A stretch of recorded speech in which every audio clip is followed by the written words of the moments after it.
Let me explain a little bit about hypnosis for the purposes of this course.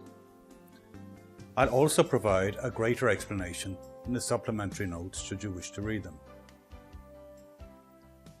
First of all, let's begin with what hypnosis is not.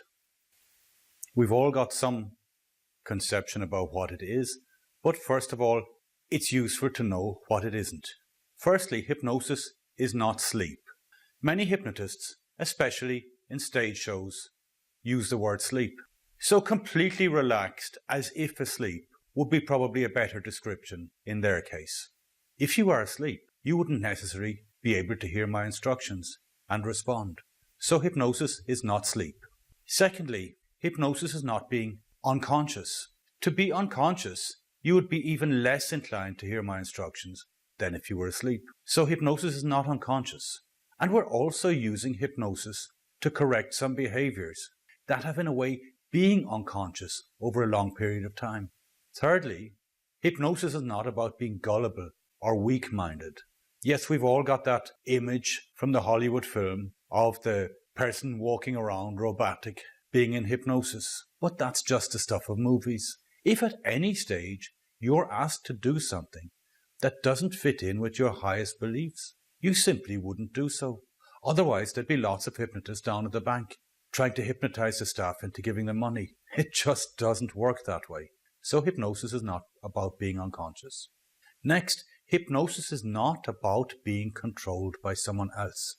That's another idea we have, that the hypnotist exerts control over someone. If anything, hypnosis is about you being more in control. People normally come to hypnosis sessions to take back control of a part of their thinking or their behavior that has become out of control, such as their smoking or doing drugs or overeating or drinking too much or their feelings of anxiety.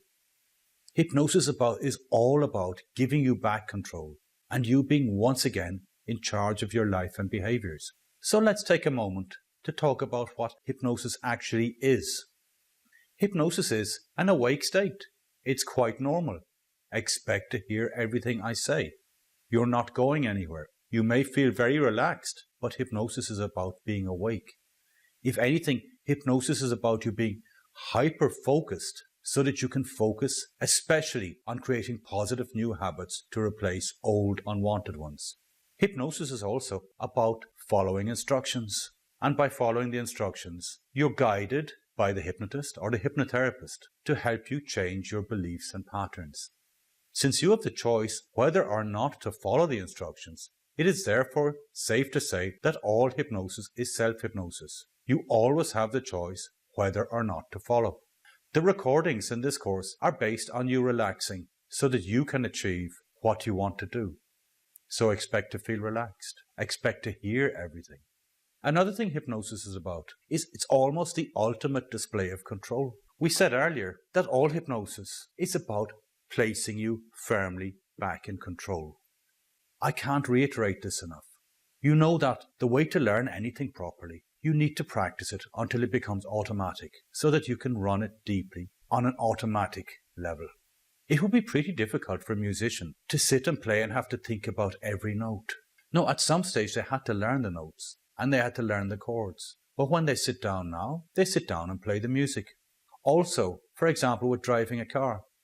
Now, I don't know if you drive a car, but most people do, at this stage.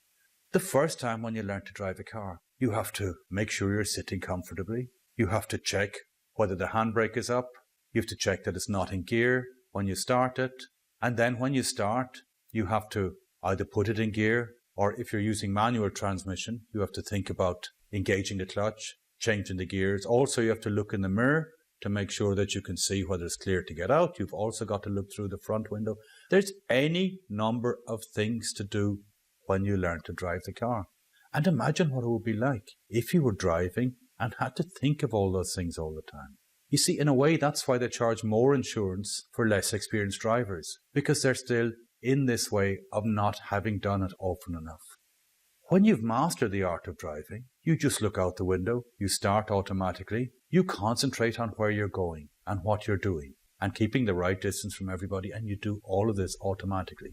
You see, you learnt it through practice and repetition until it became second nature. The same applies to your thinking. and your relationship with food and eating. When you change your thinking about eating and about food and your reactions so that it becomes second nature, then you've acquired the slim person's mindset.